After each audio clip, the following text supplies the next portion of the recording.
এরা বেপরদা হয়ে যাক। অথচ অনেক শিক্ষিত মেয়ে, শিক্ষিত মানুষ তারা বলে এই মৌলবীরা বাড়াবাড়ি করছে। কোরআনে কোথায় লেখা আছে পর্দার কথা? কোরআন স্পষ্ট করেছে, ওয়াদরিব খুমুরিহিন্না আলা জুনুবিহিন। হে নারী, তুমি পর্দা নির্ধারিত করো, নিজেকে ঢেকে নাও, পর্দার মধ্যে এসো, তোমরা কোনোদিন ধর্ষিত হবে না, লাঞ্ছিত হবে না। বাংলাদেশে একটা দল বেরিয়েছে, দলটার নাম হচ্ছে হিজবুত তৌহিদ। তাদের ইমামের নাম হচ্ছে সেলিম। সেই হারামখোর বলছে ছেলে মেয়ে পাশাপাশি দাঁড়িয়ে নামাজ পড়া যাবে। সে বলছে মেয়েরা ইমামতি করবে, আমরা পেছনে নামাজ পড়ব। আপনারা হাসছেন, বাস্তব বলছি, মোবাইল খুললে দেখতে পাবেন। এই ছেলেটা বাংলাদেশে বলেছে এই মৌলবীরা মেয়েদিকে ঘরের ভেতরে বন্দি করে দিবে। কেন? বলছে নবীজির বিবি ব্যবসা করেছে। কথাটা সত্য না মিথ্যা? কথা বলে না? যারা মিথ্যা বলছেন তারা কিচ্ছু জানে না। কথাটা সত্য, কিন্তু হাদিসের ব্যাখ্যাটা উল্টো। কথাটা বুঝতে পারেন? কথা সত্য। যতদিন পর্যন্ত নারীদের জন্য আল্লাহ পর্দা ফরজ করেননি, ততদিন পর্যন্ত আল্লাহর রাসূল সাল্লাল্লাহু আলাইহি সাল্লামের প্রথম বিবি খাদিজাতুল কুবরা রাদিয়াল্লাহু তাআলা আনহা 10টা ব্যবসায়ীর মধ্যে উনি একজন ছিলেন আরব দুনিয়ার। জোরে বলুন সুবহানাল্লাহ। বিরাট ব্যবসায়ী ছিলেন। কিন্তু যেদিন থেকে পর্দা ফরজ হলো, হাদিসে আছে নবী এবং সাহাবীর বিবিরা নিজের হুজরাখানা থেকে পায়ের নখটা পর্যন্ত আর বের করেনি। জোরে বলুন সুবহানাল্লাহ। এটা হচ্ছে সহিহ হাদিস। কিন্তু এই হারামখোর প্রথমের হাদিসটা নিয়েছে ব্যবসা, শেষ হাদিসটা লাইনি। কোনটা? যখন পর্দা ফরজ হয়নি তখনকার হাদিস হচ্ছে নবীর বিবি সাহাবীর বিবিরা ব্যবসা করেছে। কিন্তু যেদিন থেকে পর্দা ফরজ হয়েছে, সাহাবী এবং নবীর বিবিরা পায়ের নখটা পর্যন্ত বের করেনি। রাসূলের হাদিস মায়েরা ভালো করে শুনবেন, 3টে কারণ ছাড়া মেয়েরা বাড়ির বাইরে যেতে পাবে না। নাম্বার 1, যদি তোমার কাছের আত্মীয় মারা যায়। আমাদের দেশের মেয়েরা যেই মারা যাক গাড়ি ভর্তি করে চলে যাবে। ঠিক বললাম না ভুল বললাম? কোথাকার কে মরেছে জানে না, ওকে যেতে হবে। কেন? ও গোশ ভাত রান্না হবে, খাবি, খেতে। আল্লাহ মাফ করুন। নাম্বার 1, কাছের আত্মীয়। ইমানদারির সঙ্গে বলবেন, কোন মাইয়াত হলে আমরা পুরুষরা গিয়ে ভিড় করে যদি জানাজা পড়ে মাটি দিই, দোয়া পড়ে, তো নেকি বেশি না মেয়েরা ভিড় করলে নেকি বেশি? কথা বলেন না? ছেলেরা আমরা ভিড় করলে আমরা যদি নেকি বেশি পাবে। আমার ভাই, দুঃখের কথা, নাম্বার 1, কাছের আত্মীয় মারা গেলে তোমরা যেতে পাবে পর্দার সহিত। পর্দাটা কেমন হবে? পর্দার বাইরে থেকে যেন বোঝা না যায় এই বোরকার ভেতরে, এই কাপড়ের ভেতরে যে মহিলাটা যাচ্ছে তার শরীরের অঙ্গ কেমন। নাম্বার 2, যদি তোমার শরীর অসুস্থ হয়, পর্দার সহিত তুমি ডাক্তারের কাছে দেখাতে যাবে। নাম্বার 3, হজ ফরজ হলে তুমি হজ করতে যাবে পর্দার সহিত। আমার দুঃখটা এক জায়গায়, আপনি নিজেকে মুমিন বলে দাবি করেছেন, নামাজও পড়ছেন আপনি, কিন্তু দুঃখটা কোথায় জানেন? ফজরের নামাজ পড়েছে, বউকে নিয়ে গঙ্গা রামপুর যাবেন, না হলে মালদা যাবেন, না হলে গাজল যাবেন, ডাক্তার দেখাতে, না হলে বাজার করতে, শপিং করতে। আপনার ফুল হাত শার্ট, ফুল প্যান্ট, পেছনে বউ বসে আছে, বউয়ের পেটু বেরিয়ে আছে, পিঠু বেরিয়ে আছে, আপনি নিজেকে মুমিন বলে দাবি করেছেন। কথাটা বুঝাতে পারলাম? আরো ডিপলি বুঝাচ্ছি। ইনিয়ার আমি ধরেলেন বন্ধু, কিংবা ইনিয়ার আমি ক্লোজ বন্ধু। আচ্ছা, অন্তরের বন্ধু হলে ইয়ার কি হয় না হয় না? মজাক। ইনাকে যদি মজাক করে বলি, ভাই আপনার বিবির ব্লাউজের সাইজ কত, সম্পর্ক থাকবে না ছিন্ন হবে? কথা বলে না? ছিন্ন হবে। কেন? আমার বিবির জন্য এত বড় কথা বললে? খুব সূক্ষ্মভাবে বুঝবেন। আমি কি উদাহরণ দিয়ে বুঝাতে চাইছি, তোমার বন্ধু খালি তোমাকে বলেছে তোর বইয়ের ব্লাউজের সাইজ কত, তুমি সম্পর্ক ছিন্ন করলে। হাইরে মুসলমান, তোমার বিবি বাজারে গিয়ে একটা পর পুরুষ দোকানে আছে, সেখানে গিয়ে বলছে দাদা আমার 40 সাইজের ব্লাউজ দাও, তখন তোকে লজ্জা লাগে না? কথা বুঝাতে পারলাম? এরপরও যদি আপনার পর্দা না বুঝে আসে বিবি, তো তোমার থেকে দুর্ভাগ্যবান আর কেউ নেই। আজকে আমাদের বাড়িতে পর্দা না থাকার কারণে, আরে মুসলমানের দরজায় লেখা থাকবে বিনা অনুমতিতে পর পুরুষের প্রবেশ করা নিষেধ। আমাদের ঘরগুলো তো কি হয়ে আছে, আম হয়ে আছে। সকালবেলায় খালা কাজ করছে না কি করছে জানে না, ভাবি কি কাজে লিপ্ত আছে জানে না, পাড়ার ছেলে কই গো ভাবি বলে যা বুঝে, ভাবির মাথায় কাপড় নেই, গায়ে কাপড় নেই। সালামকে আম করুন, সালাম দেওয়া সুন্নত, উত্তর দেওয়া ওয়াজিব। আপনি যদি বাড়ির পুরুষ হন, তাও আপনাকে দরজায় সালাম দিতে হবে, আসসালামু আলাইকুম। কেন? বাড়িতে বিটি আছে, বোন আছে, মা আছে, আপনার বিবি আছে, তাদের শরীরের কাপড় সরে গেলে কাপড়টা ঢাকা দিবে। দরজায় লেখুন, হে আমার যুবকরা শোনো, বন্ধুত্বটা শেষ করো ক্লাবে, বন্ধুত্ব শেষ করো খেলার মাঠে, বন্ধুত্ব শেষ করো চায়ের দোকানে। বন্ধুত্ব যদি তোমার বিছানা পর্যন্ত যায়, তোমার চায়ের টেবিলে যায়, তোমার বিবির কাছে গল্পই যায়, তোমার বিবি পরকীয়ায় লিপ্ত হতে পারে। ওই জন্য ইসলামে পর্দাকে ফরজ করা হয়েছে। আপনি কি ভাবছেন ইসলামকে ছেলে খেলা ভেবেছেন? আপনি মনে করছেন ইসলাম আমার ঘরের জায়গা, আমি আমার মন চাই জিন্দেগি করব? না, মন চাই জিন্দেগির নাম ইসলাম নয়, শরীয়ত নয়। রব চাই জিন্দেগির নাম হচ্ছে ইসলাম। কোরআন আর হাদিস, রাসূলের আদর্শ আপনাকে কি বলেছে, এইটার উপরে আপনাকে টিকে থাকতে হবে। আমার মুসলমান ভাই, সবাই নিয়ত করুন, আমরা আমাদের সন্তানদিকে, মেয়েদিকে পর্দায় আনবো। জোরে বলুন ইনশাআল্লাহ। নারীদিকে নামাজের দাওয়াত দেন, বাড়িতে যেন নামাজ চালু হয়। আপনি বরকত পাবেন কোথায়? আপনার বাড়িতে নামাজ নেই, আপনার বাড়িতে কোরআন নেই, আপনার বাড়িতে আদর্শ নেই। আপনি বলছেন আমার বাড়িতে বরকত চাই, আমার বাড়িতে বরকত আসছে না। ওই জন্যই তো কিছু মুসলমানকে তাবিজের পেছনে ছুটতে হচ্ছে, কিছু মুসলমানকে ওপরের ওপরে বিশ্বাস করতে হচ্ছে যে আমার বরকত এটার দ্বারা আসবে, আমার বরকত এটার দ্বারা। আল্লাহর কসম করে বলছি, আল্লাহ যদি বরকত কোথাও রেখেছেন, নামাজের মধ্যে, কোরআনের মধ্যে, আদর্শের মধ্যে, দিনদারির মধ্যে বরকত আছে। আপনার বাড়িতে শুনেলেন, হাদিসে আছে, যে বাড়িতে প্রত্যেকদিন কোরআনের তেলাওয়াত হয়, সেই বাড়িতে আল্লাহর রহমত বর্ষিত হয়। যারা 5 ওয়াক্তের নামাজি হবে, রাসূল সাল্লাল্লাহু আলাইহি সাল্লামের হাদিস, তাদের রুজিতে কোনোদিন কমি হবে না। যারা আল্লাহর রাস্তায় দ্বীনের পথে থাকবে, আল্লাহ মৃত্যুকাল পর্যন্ত তাদেরকে ইজ্জতের রুজি দান করবেন। এইটা হচ্ছে হাদিস রাসূলের। আপনি নামাজি হন, আল্লাহ রুজিতে কোনোদিন কমি দিবে না। রুজি মানে এটা নয় যে প্রত্যেকদিন মুরগি খাবেন, প্রত্যেকদিন আপনি ছাগল খাবেন, প্রত্যেকদিন ইলিশ মাছ খাবেন না। রুজি হালাল রুজি হচ্ছে ডাল আলু, আপনার শাক হোক, যেটাই হোক, দস্তরখানে আপনি ইজ্জতের সঙ্গে পাবেন। ওইটা হচ্ছে হালাল রুজি, হালাল রিজক, যেটা আপনার দস্তরখানে আসবে এবং আপনার বিবির সঙ্গে বসে খাবেন। আপনি বুঝতে পাচ্ছেন মনে মনে, আল্লাহ এই টাকাটা আমার হালাল টাকা, এই ইনকামটা আমার হালাল। আপনি নামাজ পড়ে চ্যান পাবেন, আপনি ঘুমিয়ে সুকুন পাবেন, আপনি খেয়ে সুকুন পাবেন, আপনি মরে যাওয়ার পরেও কবরে সুকুন পাবেন, চ্যান পাবেন। আল্লাহর কসম, কবরের দুনিয়ায় আপনাকে যেতে হবে।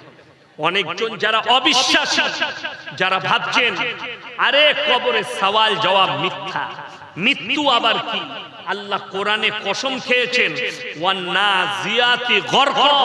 আমি আল্লাহ কসম খাচ্ছি, ওই ফেরেশতা যারা দ্রুত গতিতে তোমাদের শরীরে ডুব মারে, ওয়ান্নাজিয়াতি গরকা ওয়ান্নাশিতাতি নাশতা।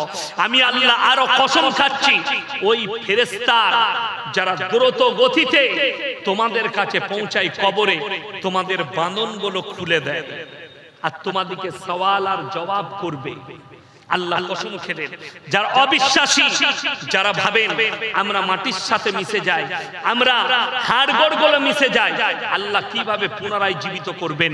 যারা ভাবছেন কিছু মানুষকে অন্যান্য ধর্মে পুড়িয়ে দেওয়া হয়, ছাই হয়ে যায়, আল্লাহ পুনরায় কিভাবে জীবিত করবেন, তাদের লেগে দুটো আল্লাহ উদাহরণ দিয়েছেন। নাম্বার ওয়ান, এক নম্বর হচ্ছে এই ঘাস যেগুলো দেখতে পাচ্ছেন, এগুলো বৈশাখ জ্যৈষ্ঠ মাসে মারা যায়, শেষ হয়ে যায়, আবার আষাঢ় শ্রাবণ মাসে বৃষ্টি পড়লে আল্লাহ পুনরায় জীবিত করেন।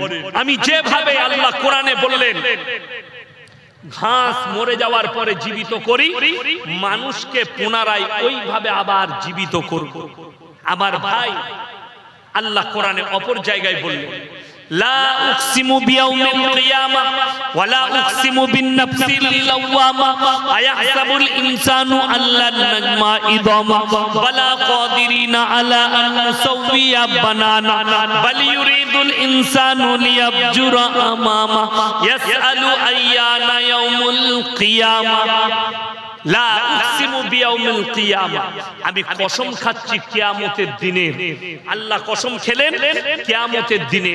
ওয়ালা উকসিমু বিন-নাফসিল লাওয়ামা, আরো আমি কসম খাচ্ছি ওই সমস্ত আত্মার যারা বলে আমরা মিটে যাওয়ার পরে আল্লাহ পুনরায় কি করে জীবিত করবেন। আয়াহসাবুল ইনসানু আল্লান নাজমা ইদামা, আল্লাহ বললেন বালা কাদিরিনা আলা আন নুসাওয়িয়া বানানা বাল ইউরিদুল ইনসানু লিয়াবজুরা আমামা। শুধু মানুষের আকৃতি নয়, তাদের আঙ্গুলে, তাদের হাতে যে লকির গুলো আছে, যে দাগ গুলো আছে, আমি আল্লাহ পুনরায় ওইভাবেই আবার করতে সক্ষম। জোরে বলুন সুবহানাল্লাহ। ওইভাবেই দাঁড় করিয়ে দেব, এটাতে আমি আল্লাহ সক্ষম আছি। তোমরা মানো আর না মানো। বেঈমান কাফেররা আল্লাহকে প্রশ্ন ছুড়েছে, হে আল্লাহ, হে আল্লাহর নবী, ইয়াসআলু আইয়ানা ইয়াউমুল কিয়ামা, কিয়ামতটা কবে হবে? মানুষকে আপনি ভীত কঙ্কিত করছেন, মানুষকে কিয়ামত সম্পর্কে বর্ণনা দিচ্ছেন। একবার বলুন কিয়ামতটা কবে হবে? আল্লাহ রাব্বুল আলামিন উত্তর দিলেন, হে নবী, তুমি পৃথিবীর মানুষকে শুনিয়ে দাও। ফাইদা বারিকাল বাসার ওয়া খাসাফাল কামার ওয়া জুমিয়াশ শামসু ওয়াল কামার ইয়াকুলুল ইনসানু ইয়াউমাইদিন আইনাল মাফার কাল্লা লা ওয়াজার ইলা রাব্বিকা ইয়াউমাইদিনিল মুস্তাকার। ফাইদা বারিকাল বাসার, সেদিনে তোমাদের চোখগুলো স্থির হয়ে যাবে।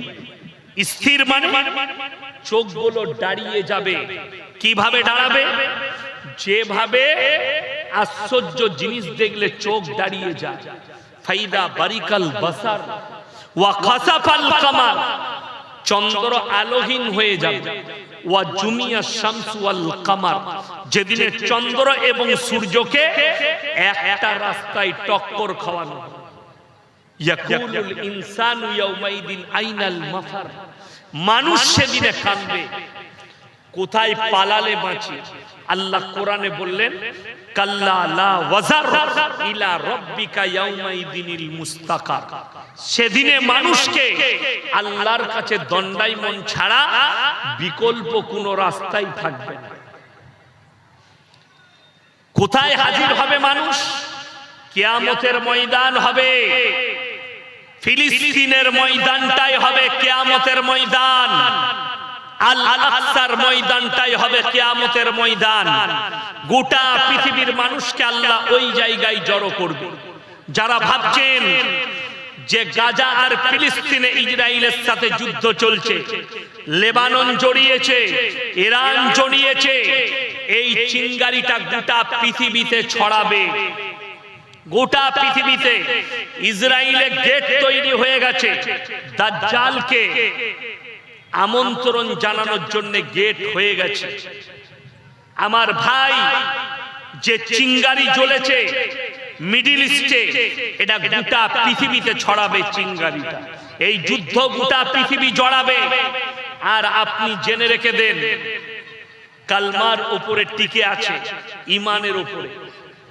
এই 1 বছরের ভেতরে ৭৫,০০০ ফিলিস্তিনি মারা গেছে, তার মধ্যে ৩৫,০০০ শিশু মারা গেছে। আপনারা কি মনে মনে ভাবছেন যে গাজা ফিলিস্তিনকে শেষ করে দিবে ইসরায়েল? কখনোই পারবে না। এটা শুধু আপনাদের ভাবনা, শুধু এটা ওয়াহাম। আপনি ভাবছেন এটা আপনার স্বপ্নর মতো। ইসরায়েলের স্বপ্ন কোনোদিন পূরণ হবে না। কেন? আল আকসার ময়দানটাই হবে কিয়ামতের ময়দান। কিয়ামতের আলামত বৈজ্ঞানিকদের মতে যে আল্লাহর নবী যে হাদিস বর্ণনা করেছে সেই মোতাবেক সত্য হতে চলেছে। তার 1 নম্বর প্রুফ হচ্ছে ফোরাত নদীর পানিটা শুকিয়ে আসছে। ফোরাত নদীটা শুধু দুনিয়ার নয়, ওই নদীটা জান্নাতে থাকবে। সাইহান, জাইহান, ফোরাত আর নীল নদী, এই 4টা নদী জান্নাতের নদী। দুনিয়াতেও আছে, জান্নাতেও থাকবে। জান্নাতেও থাকবে সাইহান, জাইহান, ফোরাত আর নীল, এই 4টা নদী। এই ফোরাত নদীটা যখন শুকাবে, এর মধ্যে থেকে সুবিশাল সোনার পাহাড়ের আকৃতি নিবে, বেরিয়ে আসবে। সেইটা নিয়ে ৩য় বিশ্বযুদ্ধ হবে গোটা পৃথিবী জুড়ে, গোটা পৃথিবী।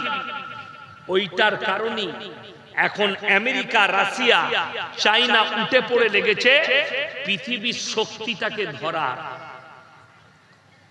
এখন জানেন পৃথিবীতে তেল দেখছেন, আমরা পেট্রোলে গাড়ি চালাচ্ছি না, চালাই না, পেট্রোল ডিজেল।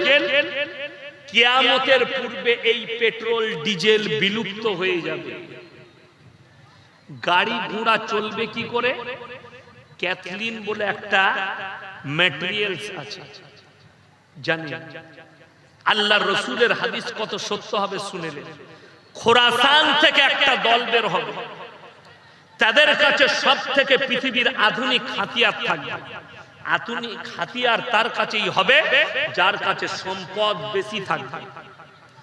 আমেরিকা, লন্ডন, আরব আমিরাত, কুয়েত, কাতার, সব থেকে দামি ক্যাথলিনটা গোটা আফগানিস্তানের মাটির নিচেই বিছানো আছে। আফগানিস্তানের মাটির নিচে ওই ক্যাথলিনটা, যেটা আগামী ভবিষ্যতে গোটা পৃথিবীর দরকার। সেই সময় সব থেকে সম্পদশালী দেশ হবে ওটা। ওই সম্পদ তাদের কাছে আছে। এমন একটা যোদ্ধা বের হবে, তারাই হবে ইমাম মেহেদীর সৈন্য। যুদ্ধ করতে করতে গিয়ে আল আকসায় ঝান্ডা গাড়বে, মুসলমানের বিজয় আসবে, পৃথিবী জুড়ে ইসলামের ডাঙ্কা বেজে যাবে। জোরে বলুন সুবহানাল্লাহ। কিন্তু আশ্চর্যের বিষয়, আল্লাহ রাসূল সাল্লাল্লাহু আলাইহি সাল্লাম মুসান্নাদ ইবনে আবু শাইবার হাদিস নবীজি বর্ণনা করলেন যে গোটা পৃথিবীতে, হে আমার সাহাবীরা, মসজিদগুলো নামাজিতে ভরে যাবে। নবীজি বললেন, শোনো, নামাজিতে ভরে যাবে, কিন্তু নামাজিগুলো কেমন হবে? নামাজিগুলো হবে সুদখোর নামাজি।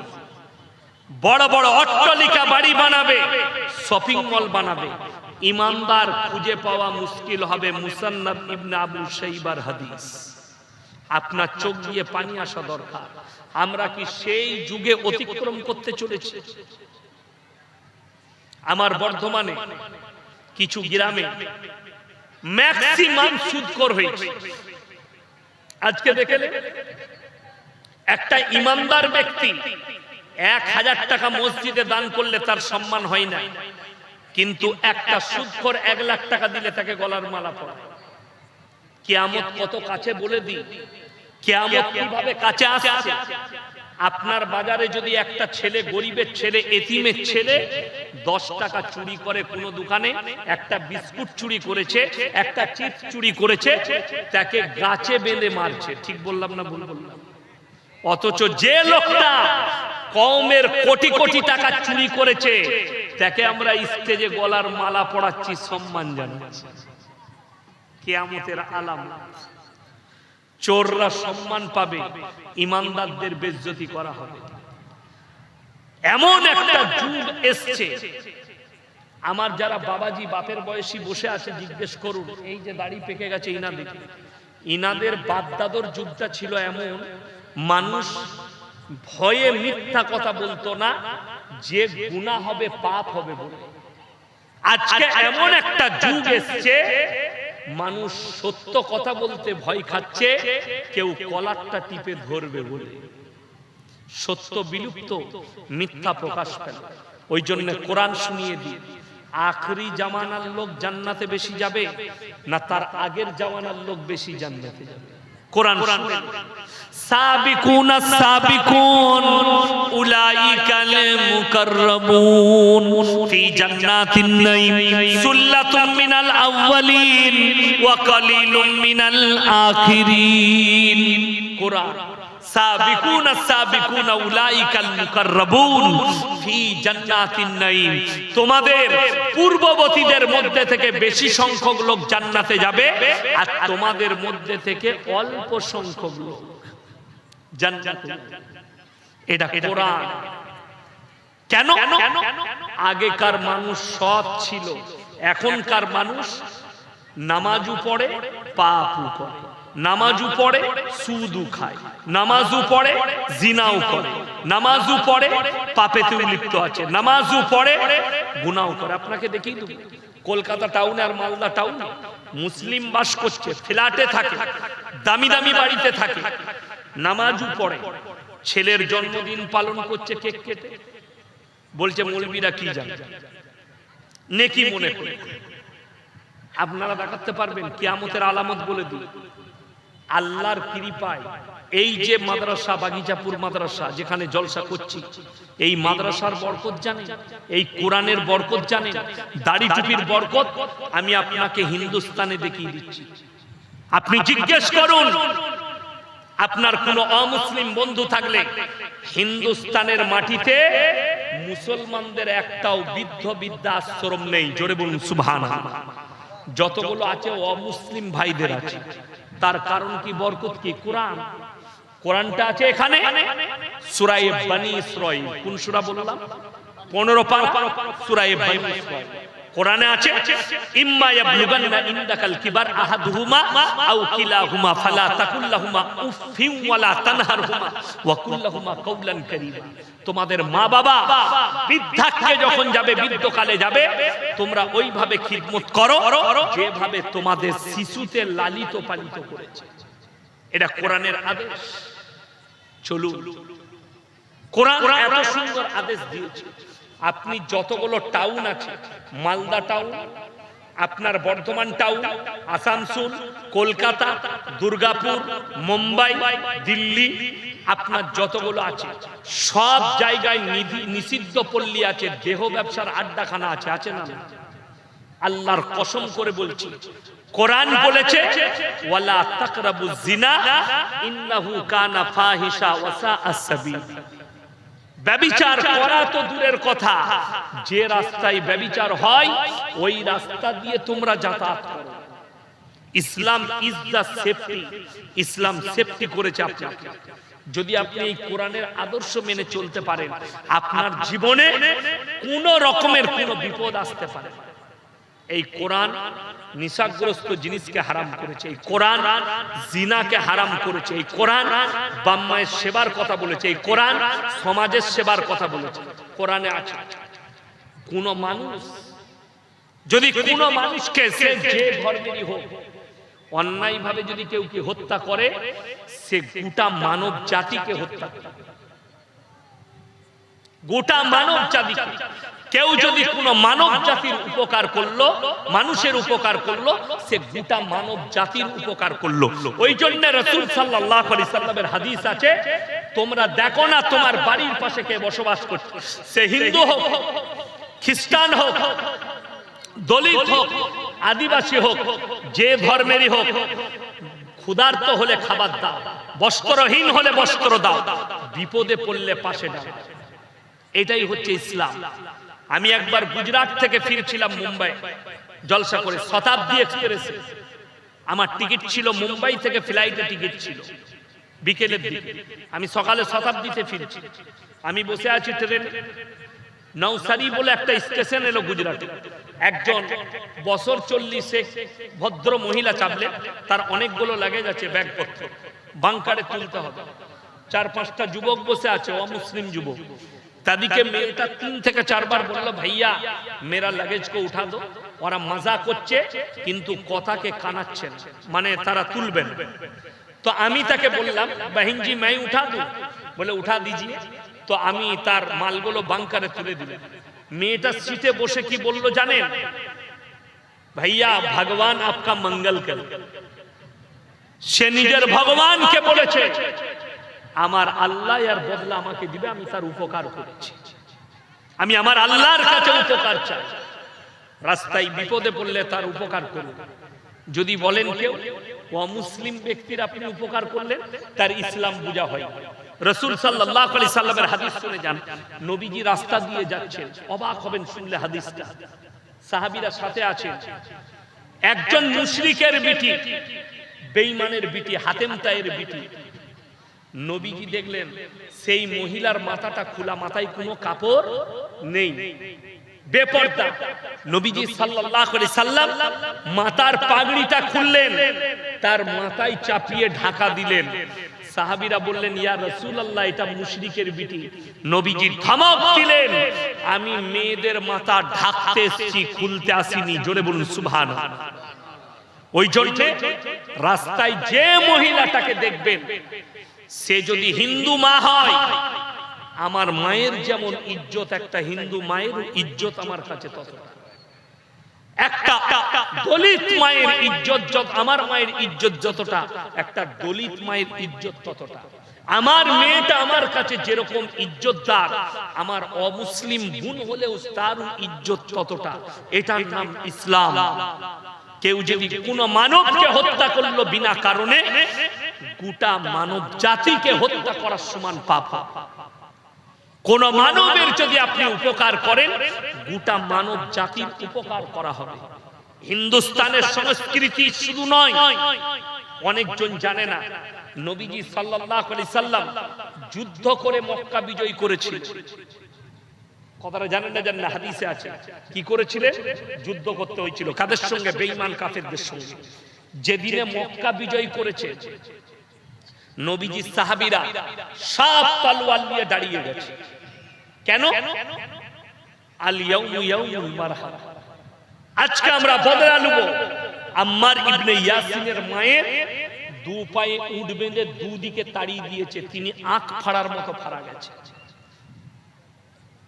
হযরতে বেলালের কোমরে আগুন দিয়েছে, উটের পেছনে বেঁধে দিয়েছে।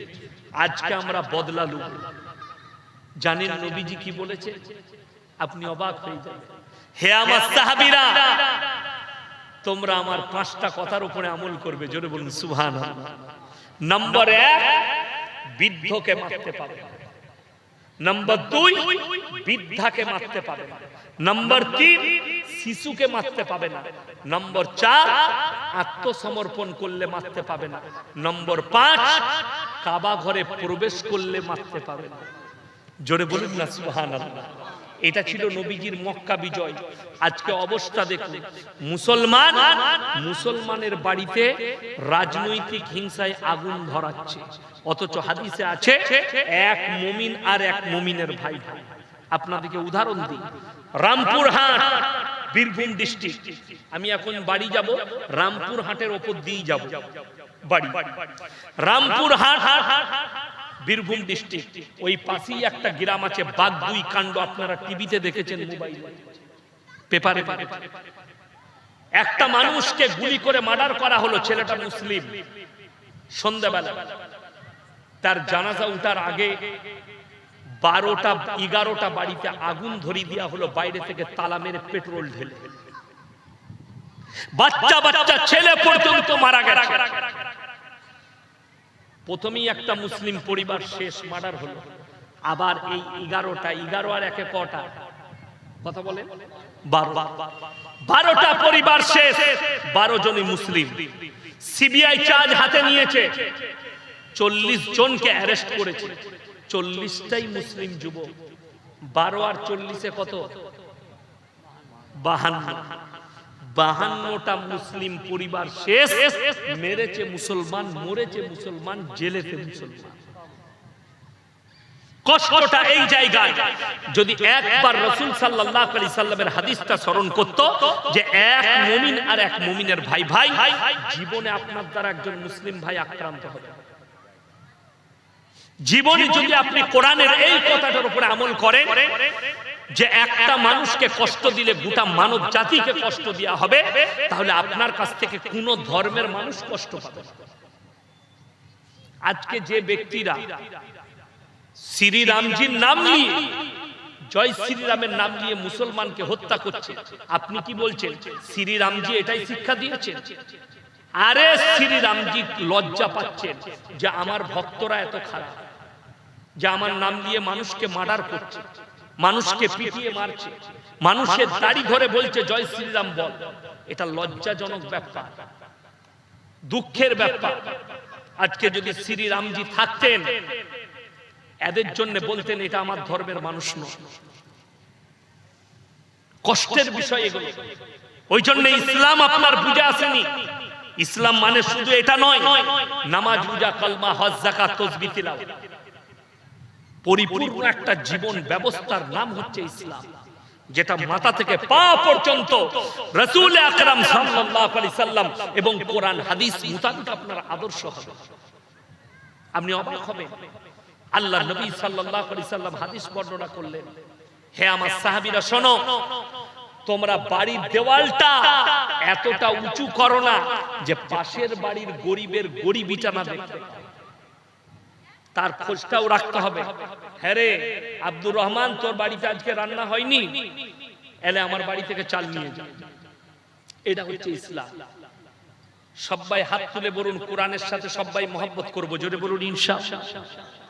কোরআনের সঙ্গে মহব্বত করুন। আল্লাহর কসম করে বলছি, জিন্দেগি পথ, এই কোরআনটাই কি লেখা আছে জানেন? প্রথমেই ইহদিনাস সিরাতাল মুস্তাকিম লেখা আছে না? এই কোরআন তোমাকে সোজা পথ দেখাবে। যদি বলেন কোরআনটা কেমন কিতাব, আমি বলবো কোরআনের সূরা বাকারার প্রথমেই লেখা আছে যালিকাল কিতাবু লা রাইবা ফি, এর মধ্যে বিন্দু মাত্র সন্দেহ নেই। ওই জন্য কোরআনের সবাই মহব্বত করবো। জোরে বলুন ইনশাআল্লাহ। আমি একজন মাদ্রাসাওয়ালা, আপনারা অনেক টাকা দান করেছেন, আল্লাহ যাদেরকে পয়সা দিয়েছে, কোরআনে আছে 3টে ব্যক্তি যদি হাত পাতে তাদের হাতকে জীবনে ফিরাবেন। কটা বললাম? 3টে। 1 নম্বর ওয়া আতিদাল কুরবা, কাছের গরীব যদি হাত পাতে, ওয়াল ইয়াতামা ওয়াল মাসাকিন, এতিম আর মিসকিন যদি হাত পাতে, ওয়াবনাস সাবিলি ওয়ালা তুবাদ্দির তাবদীরা, এবং মুসাফির যদি হাত পাতে। আমি আজকে সবথেকে বড় মুসাফির আজকের জলসায়। আমার ভাই, আমার মা বোন, আমি আপনাদের কাছে কিছুই চাইব না। আমি খালি বলবো যে একটা কোরআন শরীফের দাম 500 টাকা। কোরআনে পারা আছে 30টা। আমি 30টাও চাইব না। 15টা কোরআন শরীফের পয়সা 500 করে টাকা যদি কোনো আল্লাহর বান্দা আমার হাতে দেন, আজকে নেই কালকে দিবেন, পরশু দিবেন, মাত্র 500 করে টাকা বলেছে। 15 জন ব্যক্তি আল্লাহর ওয়াস্তে। মায়েদের মধ্যে যদি কেউ থাকে, পয়সা নেই, নামটা লিখে দিয়ে যান কালকে। আমি মুসাফির ব্যক্তি, মুসাফিরের দোয়াকে আল্লাহ কবুল করে। আমি আপনাদেরকে দোয়া দিয়ে যাব। মাত্র 15 জন। জাযাকাল্লাহ, মাশাআল্লাহ। দেখেন 1 নম্বর চলে এসেছে 500 টাকা। আল্লাহ উনার দানকে কবুল করুক, হায়াতে আল্লাহ বরকত দেখ। মাশাআল্লাহ। এই দেখেন আমার ভাইজান 2 নম্বর দিয়েছেন, আল্লাহ হায়াতে বরকত দেখ। 3 নম্বর চলে এসেছে, জাযাকাল্লাহ, আলহামদুলিল্লাহ।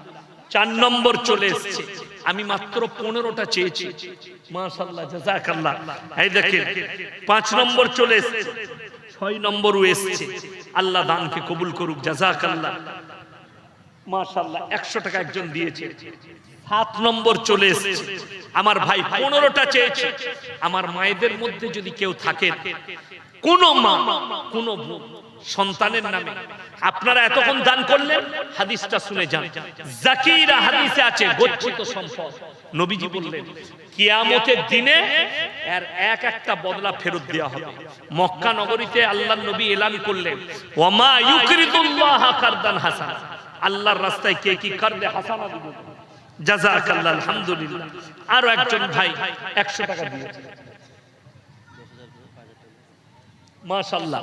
এই মাদ্রাসার সেক্রেটারি সাহেব উনি 10,000 টাকা দিচ্ছেন, লগত 5,000 টাকা আর 5,000 টাকা বাকি। মাশাআল্লাহ, আল্লাহ উনার জানে মালে ইজ্জতে বরকত দেখ। এই মাদ্রাসাকে আল্লাহ দিন দুগুনি রাত চৌগুনি তারাক্কি দান করুন। আমি ওনার সঙ্গে অনেকগুলো কথা বলেছি মাদ্রাসা সম্পর্কে। আমি আপনাদের সত্যিকারী দক্ষিণ দিনাজপুরে এত সুন্দর পরিবেশের মাদ্রাসা, আমি খুব খুশি হয়েছি আজকে, মাশাআল্লাহ। এই দেখেন আরো একজন ভাই এসেছে। মায়েদের মধ্যে শেষ সময়ে আমি দোয়া করব, মায়েরা 100, 200, 50 এই দোয়ার আগে যদি দিয়ে যান আমি খুব খুশি হব। এই মাদ্রাসার পরিবেশ দেখে আমি খুব খুশি হয়েছি। এই মাদ্রাসার যত কমিটি আছে আল্লাহ সকলে হায়াতে বরকত দেন। সেক্রেটারিকে আল্লাহ সুস্থ রাখুক, ওনার হায়াতে বরকত দেন। মাশাআল্লাহ। আরো একজন ভাই দিয়ে গেলেন। আমার ভাই যদি কেউ থাকে, কোন আল্লাহর বান্দা থাকে,